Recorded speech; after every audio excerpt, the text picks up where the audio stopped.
Hello there friends, I am Vikrant and you are watching Blender Made Easy. Today I am going to show you how to use rigid body simulations and cloth body simulation, and I have a fun part for you, that is I am going to put a monkey head on fire. So let's get started, and I am also going to explode it. Let's start by making a domino, scaling it on y-axis and then scaling it on z-axis, and then grabbing it on z-axis and almost aligning it perfectly. Then I will add in a plane and scale that up and then scale it on y-axis. So now I will just add a rigid body for this and make the rigid body to passive. And now I will add a rigid body for this and keep it active. Now if I play the animation and drag it and then play the animation now, you can see that the animation is, it's nothing happens because it's standing on a plane. So now I'll shift it and then duplicate it. Keep on duplicating. You can use the array modifier. But for the sake of this tutorial and to make this short, I'm just duplicating them. And then I am going to add another plane, scale that up and scale that up more, and then rotate it on x-axis on 45 degrees, but we need it to be tilted the other side, so I will just grab it on y-axis once and then rotate it by using the rotate symbols on the side. Rotate it and then rotate the plane. I'll just grab the plane on z-axis and then grab it on the y-axis so that it doesn't intersect with the dominoes, and then I will just grab it on the z-axis so that it looks better. Now I'll just add in the icosphere. Before adding the icosphere, I will just add a rigid body for it. So first I will add a icosphere in, just grab it and scale it up and then grab it on y-axis and grab it on z-axis. So now I will add in a rigid body for this. I'll add a rigid body for this, and if I keep it active and just play it, it will just pass through the plane. We don't want it to happen, so we should select the plane and add rigid body, keep it to passive. If we press plane now, you can see that it just rolls off and rolls off the dominoes too, so it shouldn't happen. So we'll grab the plane on z-axis a bit, and then if we press plane now, you can see that the dominoes fall and the icosphere also falls too. Now we will grab everything and move it on x-axis. Press A to select all and grab it on x-axis. And then I will add in the UV sphere, and now we will continue with the cloth body simulations. I'll scale it up a bit and then add in a plane. I'll just scale the plane up and then grab it on z-axis.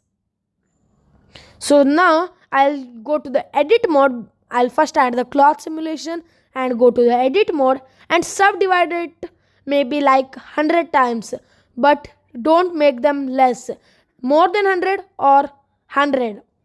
I just made them 100. You can see that there are many faces on the cube now, on the plane now. I'll go to object mode and keep the quality steps of the cloth to 10, and then I'll go to collisions there and keep the quality steps to 5.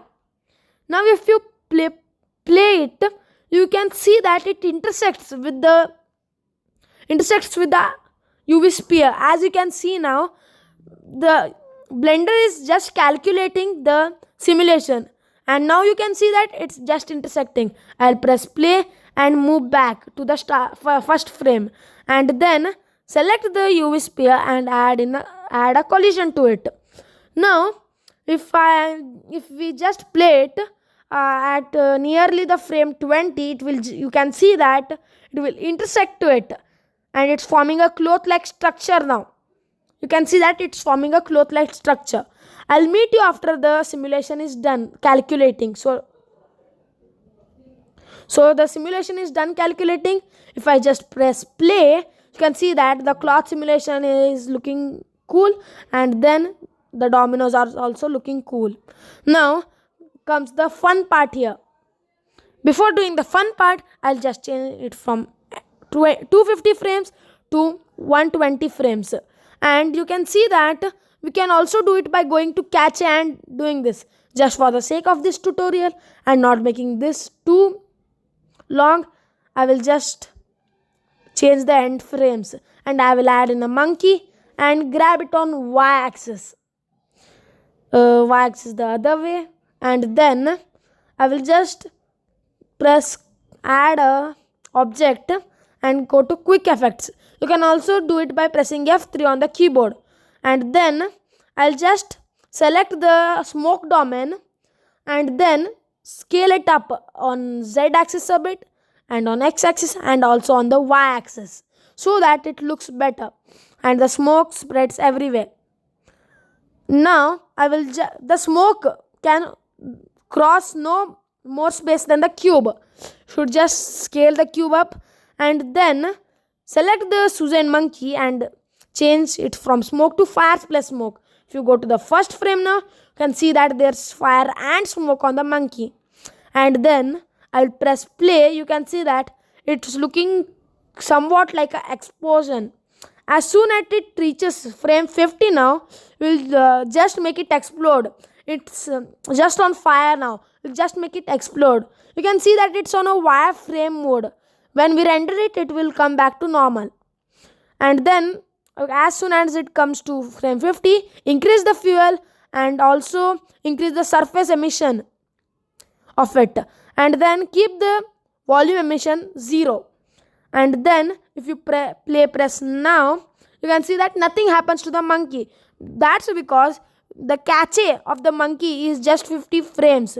We'll just find the cache in the fluid body simulations or the fire simulation and press cache and then change the frame to 120 frames. You can see that the frames are 50. We'll change it to 120 frames.